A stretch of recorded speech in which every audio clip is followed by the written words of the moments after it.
নমস্কাৰ শ্ৰদ্ধেয় ৰাইজ কেইটামান কথা ৰাইজৰ আগত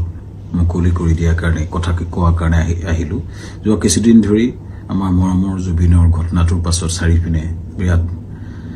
ৰাইজ দুখত নিয়মান হৈছে আমাৰো কাৰণে আমাৰ বুকুৰ আপোন মোৰ অতি একেলগৰ ফিলচফাৰ ফ্ৰেণ্ড গাইড মানুহজনৰ ঢুকোৱাৰ পাছত আমি খুব নিয়মান অৱস্থাত আছো আৰু কিছুমান কথা ক'বলৈ ওলাই আহিছো কাৰণ ইমান বেছি ভুৱা কিছুমান কেম্পেইন হোৱাৰ কাৰণে আমি কথাখিনি ক'ব চেষ্টা কৰিছো শ্ৰদ্ধেয় ৰাইজ মই গুৱাহাটীলৈ যোৱাৰ কথা আছিলে আজি কিন্তু ইমানেই বেছি মোলৈ মেছেজ আহিছে আহিলে মাৰিম কাটিম প্ৰায় কেইবা হাজাৰ মেছেজ আহিছে যে গুৱাহাটীলৈ গ'লে কাটিম বুলি সেই প্ৰেক্ষাপটত যাব পৰা নাই সেই সময়ত খুব মন আছিলে গৰিমাৰ ওচৰত থিয় দিয়া মোৰ পৰিয়ালৰ নিচিনা মোৰ ভগ্নী গৰিমা বা দলটোৰ লগত এই ঘটনাটোৰ পিছত থিয় দিব পৰা নাই কিন্তু কিয় পৰা নাই ৰাইজ গম পাইছে কাৰণ আমাক থ্ৰেটনিং কৰা হৈছে কিন্তু আচলতে জুবিন গাৰ্গক মৃত্যুত আমি দুখী নেকি এই কথাখিনি খুব কিছুদিন ধৰি ছ'চিয়েল মিডিয়াত কিছুমান ব্যক্তিয়ে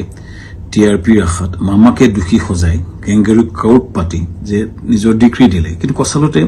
কথাটো কি জুবিন গাৰ্গক আমি কিয় মাতি আনিছো শ্ৰদ্ধা ৰাইজ আমি যেটো নৰ্থ ইষ্ট ফেষ্টিভেল ডিল কৰো হেতুত উত্তৰ পূবৰ বিভিন্ন সংস্কৃতি বা খাদ্য বা পৰ্যটনৰ প্ৰসাৰ কৰা হয় প্ৰথম 2013 চনত পাতোতে আমি জুবিন গাৰ্গৰ লগতে কথা পাতিছিলো তেখেতেই আমাক ব্ৰেণ্ড এম্বাসেডৰ হিচাপে গাইড কৰিছে যে মই সংযুক্ত থাকিম অনুষ্ঠানটো আমি একেলগে কৰিম টিভিত বা বিভিন্ন মিডিয়াত তেওঁ বহুবাৰ কৈছে যে শ্যামকানুৰ সৈতে মিলি আমি নৰ্থ ইষ্ট ফেষ্টিভেল পাতো দিল্লীত বা বিশ্বৰ বিভিন্ন ঠাইত তেওঁ নিজে ইয়াত সংপৃক্ত আছে বুলি বহু ভিডিঅ' আছে মই আপোনালোকক জনাম দেখুৱাম এই ব্যক্তিজন আমি যেতিয়া বাহিৰত অনুষ্ঠান যতে কৰো আমি তেখেতৰ পৰা আলোচনা কৰো আৰু যেহেতু আমাৰ ব্ৰাণ্ড এম্বাসেডৰ আৰু যেতিয়া আমি বিদেশত কৰিলো দুইবাৰ তেওঁ বেংককত গৈছিলে আৰু এইবাৰো যেতিয়া আমি ছিংগাপুৰত কৰিবলৈ গলো তেখেতক আমি কলো যে ছিংগাপুৰত কৰিব বিচাৰিছো সো আমি কলো এনেকৈ কৰিব আমাৰ গোটেই প্ৰগ্ৰামটো এনেকুৱা হ'ব তেখেতক কলো যে তুমি যাবা নেকি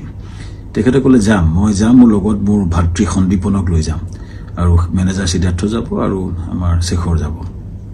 সো এনেকৈ ক'লে কোৱাৰ পাছত আমি পিছত আৰু গৰাকী সংগীত শিল্পীও আহিলে সো কোৱাৰ পিছত আমি আয়োজন কৰা প্ৰক্ৰিয়া আৰম্ভ কৰিলো আৰু প্ৰথম কথা শ্ৰদ্ধেয় ৰাইজ জুবিন গাৰ্গক মতাটো পাপ নহয় উত্তৰ পূবৰ আটাইতকৈ ডাঙৰ অনুষ্ঠান নৰ্থ ইষ্ট ইণ্ডিয়া ফেষ্টিভেলত উত্তৰ পূবৰ আটাইতকৈ ডাঙৰ যিজন সংগীত শিল্পী তেখেতক নিমন্ত্ৰণ কৰাটো যিহেতু আমাৰ ব্ৰেণ্ড এম্বাসেডৰো হয় আমাৰ লগত সংপৃক্ত হয় আৰু তেখেতক মতাটো পাপ কৰা নাছিলো এটো আমাৰ দায়িত্ব আছিলে তেখেতক নিমন্ত্ৰণ কৰাটো তেখেত কিয় 17 তাৰিখে আহিলে এটো প্ৰশ্ন হৈছে তাৰ আগতে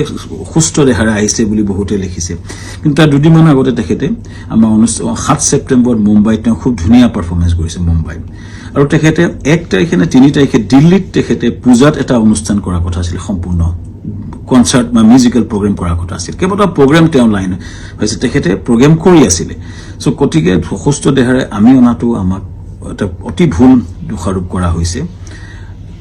তৃতীয় কথাটো হৈছে তেখেতে 17 তাৰিখে এই কাৰণে আহিলে সেইদিনাখন ডাইৰেক্ট ফ্লাইট আহিলে কাৰণ কলিকতা হৈ আহিলে বহুত দীঘলীয়া হয় 19 তাৰিখে আমাৰ অনুষ্ঠান আৰম্ভ হয় সো সেইকাৰণে 17 তাৰিখে গ্ৰুপ ফ্লাইটত তেওঁ আহিছিলে লগতে দলটো আহিছিলে আমি পেন পেচিফিক হোটেলত ৰাখিছিলো আমাৰ য'ত অনুষ্ঠান হৈছিল তাৰ লগতে সানটেকৰ লগতে পেন পেচিফিক এখন 5 ষ্টাৰ হোটেল সকলো দলটো আমি ৰাখিছিলো ভালকে ৰখাৰ চেষ্টা কৰিছিলো আমি তেওঁলোকক কথা পাতিছিলো যে তেওঁ কৈছিলে আমি অলপ জিৰণি ল'ম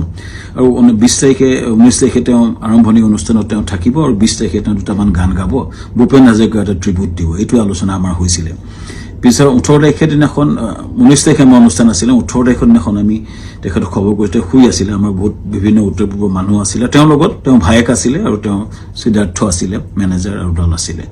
19 তাৰিখৰ দিনা ঘটনাটো ঘটিলে যেতিয়া আমাৰ সেইদিনাখন উত্তৰ পূবৰ বিভিন্ন মন্ত্ৰী বিষয়াৰ লগত আমাৰ এখন মিটিং চলি আছিল উদ্যমী সকলৰ লগত ছিংগাপুৰৰ মিটিং চলি আছিল যাতে আমি ৰাতিপুৱাই গৈছিলো তেতিয়া এই জাহাজৰ ঘটনাটোৰ কথা মোক সিদ্ধাৰ্থ শৰ্মাই ফোন কৰিছিল 3:30 বজাত আমাৰ মিটিং আৰম্ভ হৈছিল 12:30 বজাত সো 11:30 মানতে মই সাংগ্ৰিলা হোটেলত গৈছিলো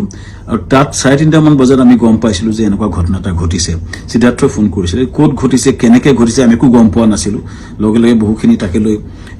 ফোন আহিছিল কিন্তু মই উত্তৰ দিব পৰা নাছিলো আচলতে ইমান ডাঙৰ ঘটনাটো আমাৰ মৰমৰ বুকুৰ আপোন মানুহজন এনেকুৱা ঘটনা ঘটিছে কথাটো আমাৰ কাৰণে এটা থটমটৰ নিচিনা হ'ল আৰু লগে লগে আমি দুটা ভাষাৰ লগত কথা পাতি তালৈ গ'লো আৰু ঘটনাটো হ'ল আৰু এই ঘটনাটোৱে সকলোকে মুখেৰে মাত নাইকিয়া কৰিলে আৰু গম পাই লগলে আমাৰ অনুষ্ঠানটো বাতিল কৰা বুলি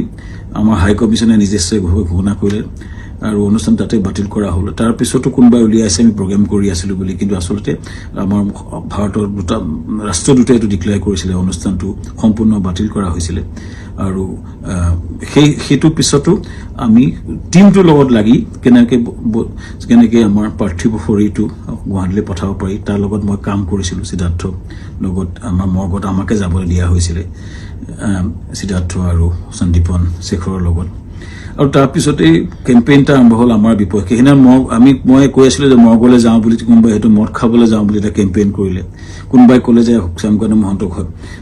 ধৰি হত্যা কৰিব লাগে এনেকুৱা ধৰণৰ কেম্পেইন আৰম্ভ হ'ল আৰু এটা ভয়ানক আমাৰ বিপক্ষে এটা কেম্পেইন শ্ৰদ্ধা ৰাইজ এটাই মই ক'ব খুজিছোঁ যে আমি গোটেই প্ৰক্ৰিয়াটোত কোনো পধ্যে জড়িত নাছিলোঁ য'ত ঘটনা ঘটিছিলে তাত 12-13জন মান অসমীয়া সমাজৰ লোক আছিলে আৰু বিভিন্ন দলটো আছিলে যেতিয়া ঘটনাটো ঘটিছিল তাৰ বহু দূৰত আমি আছিলোঁ আমাৰ দলটো বহু দূৰত আছিলে চ' আমাক দোষাৰোপ কৰি এই প্ৰক্ৰিয়াটো কিয় কৰা হৈছে কেইজনমান ব্যক্তিয়ে ইচ্ছা কৰি এটা ডাঙৰ কেম্পেইন কৰি পেলাই আমাক বদনাম কৰাৰ বা হত্যা কৰাৰ প্ৰক্ৰিয়া যিটো কৰিছে শ্ৰদ্ধেয় ৰাইজ তাৰ এটা ন্যায় বিচাৰিছোঁ এতিয়া SIT হৈছে আমি খুব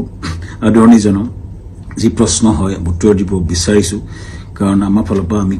আমি ক'বলগীয়া কথাখিনি আমি কম আমি আদৰণি জনাইছোঁ সঠিক তদন্ত হওক কিন্তু এই যিটো ঘটনা ঘটিছিলে জাহাজখনত বহু দূৰত আমি আছিলোঁ আৰু আমাক এই ঘটনাটোৰ সময়ত এই যিকেইজন ব্যক্তি আছে তেওঁলোকে তাৰ কথা ক'ব পাৰিব কিন্তু আমাক সেই ঘটনাটোৰ সময়ত আমাক সম্পৰ্কে কোৱা আমাৰ একচুৱেলি আমি নাজানিছিলোঁ কিন্তু এটা কথা হয় এই যিটো ঘটনা হ'ল এই ঘটনাটো আমাক সম্পূৰ্ণৰূপে বিধ্বস্ত কৰিছে আমাৰ জুবিন গাৰ্গ আমাৰ কাৰণে আছিলে সাহস জুবিন গাৰ্গ আমাৰ আছিলে ব্ৰেণ্ড এম্বাছাডৰ জুবিন গাৰ্গ আমাৰ অনুষ্ঠানটোৰ মূল হৃদপিণ্ড আছিলে হৃদপিণ্ডজন যোৱাৰ পাছত আমাৰ যি অৱস্থা হৈছে গোটেই দলটোৰ আমাৰ গোটেই বিধ্বস্ত অৱস্থা আমাৰ সকলোৰে আৰু ইয়াৰ পাছত যিটো আক্ৰমণ হৈছে আমাৰ পৰিয়ালৰ ওপৰতো আক্ৰমণ হৈছে ফেক ভিডিঅ' ওলাইছে ফেক ফোন কল ভাইৰেল হৈছে ইমান জুবিন গাৰ্গে এই অনুষ্ঠানটো নিজৰ বুলি আগুৱাই লৈ গৈছিলে তেওঁ অনুষ্ঠানটোৰ গুৰুত্বটো বুজি পেলাই নিজকে আগুৱাই লৈছিলে আৰু সেইজন ব্যক্তিৰ স্মৃতিত আমি বহু কৰিবলগীয়া আছে কিবা যদি জীৱনত কৰিব বিচাৰোঁ জুবিনৰ স্মৃতিত নিশ্চিতভাৱে কৰিব বিচাৰিম কিন্তু এই যিটো অন্যায় হৈছে যিটো মিছা অপবাদ দিছে ন্যায় হওক চৰকাৰক বিচাৰিছোঁ ন্যায় হওক আৰু আমিও ন্যায়ালয়ত যাব লাগিব আমাক দেশত আইন বুলি এটা বস্তু আছে যে মিছা অপবাদত আমাক যিটো কৰা হৈছে বা নিজৰ ঘৰলৈ যাব নোৱাৰা অৱস্থা হৈছে আমি নিশ্চিতভাৱে কিছুমান মানুহ উচতনি দি যিটো কৰিছে আমি ন্যায়ালয়ক নিশ্চিতভাৱে ক'ব লাগিব যে আমাক ন্যায় দিয়ক সুৰক্ষা দিয়ক আৰু ৰাইজৰ পৰা ন্যায় বিচাৰিছোঁ চৰকাৰৰ পৰা ন্যায় বিচাৰিছোঁ আৰু জুবিনৰ আমাৰ মহান শিল্পী আমাৰ মৰমৰ বুকুৰ আপোন মানুহজনৰ আত্মাই চিৰশান্তি পাওক ৰাইজৰ পৰা আশীৰ্বাদ বিচাৰিছোঁ ন্যায় বিচাৰিছোঁ ধন্যবাদ